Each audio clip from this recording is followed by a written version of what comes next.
I now recognize Mr. Jordan from Ohio for 5 minutes. Thank you, Mr. Chairman. Mr. Ratcliffe, I think Dr. McCormick was on to the right question. It seems to me the fundamental question is why? Why did they lie to us?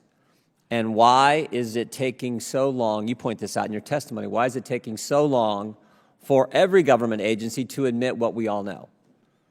Because belief in a lab leak as the origin of, as the start of this, is not a conspiracy theory, is it, Mr. Ratcliffe?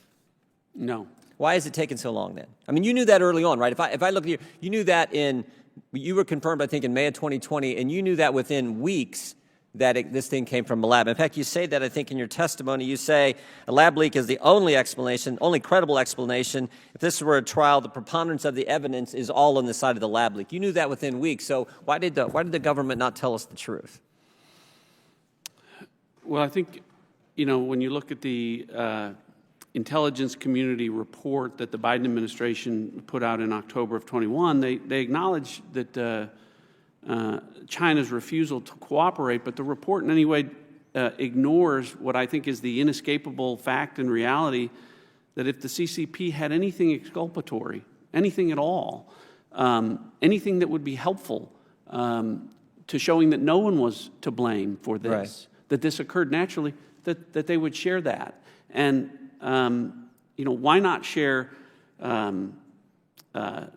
data, samples, research, everything that tends to show that they had access to, that would tend to show that this was naturally occurring and tend to show that lab leak theory really was a conspiracy theory. But they didn't do that because they couldn't do that. And to me, that's why making an assessment with some level of confidence is something that should have been done a long time ago by the intelligence community. Yeah, we need to protect sources and methods. It's why Mike Pompeo and I labored over how much of this can we put out, hoping that it would drive the next administration coming in to declassify more information, which they haven't, and would drive congressional hearings into the origins of this, which it didn't. Here's what gets me. So the Director of National Intelligence knew this thing came from a lab. The Secretary of State knew this thing came from a lab. Common sense tells you this thing came from a lab. And frankly, even the guys who called us names knew it came from a lab because we have their emails. We have their emails from the start. Mr. Gary says, I don't know how this happens in nature. It'd be easy to do in a lab. Mr. Anderson says, this is not consistent with evolutionary. Everyone knew at the get-go. You knew at the get-go. And yet, they tell us just the opposite. Why? Well, you left out the top public health official, a virologist, Dr. Redfield. Dr. Redfield knew. He's testified, yes. Also testified. So you did. You had the top diplomat, the top of the intelligence community, the top public health official, all telling you with some confidence level that the most likely origin of this was a lab leak. And I think that, unfortunately for political reasons and political narratives, it was difficult. So did you talk with Dr. Fauci during this time frame when you get in May and over the next several months? Did you talk to Dr. Fauci anytime? No. Never spoke with Dr. Fauci? No.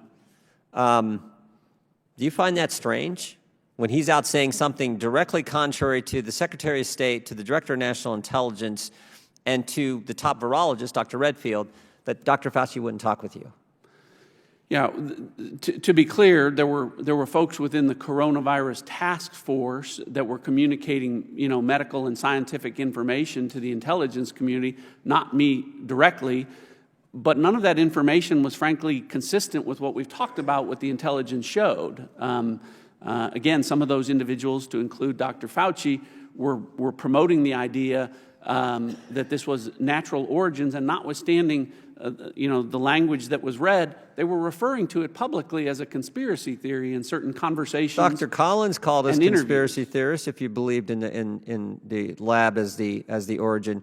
Tell me why do you think Fauci and Collins took that? I got my theory, and I think I'm right, but I'd like to hear from the Director of National Intelligence what he thinks Fauci and Collins' motivation for sharing false information with the American people. Well, I think the best evidence of that is their own conversations, which say that they didn't want unwarranted or unwanted, or I think the term was unwanted attention to the relationships that were taking place between Western virologists and those working within the Wuhan You think Institute maybe- of Virology and funding sources for some of that research? Our into- money to a lab in China that wasn't up to code, that was doing gain-of-function research, and that's where this thing came from.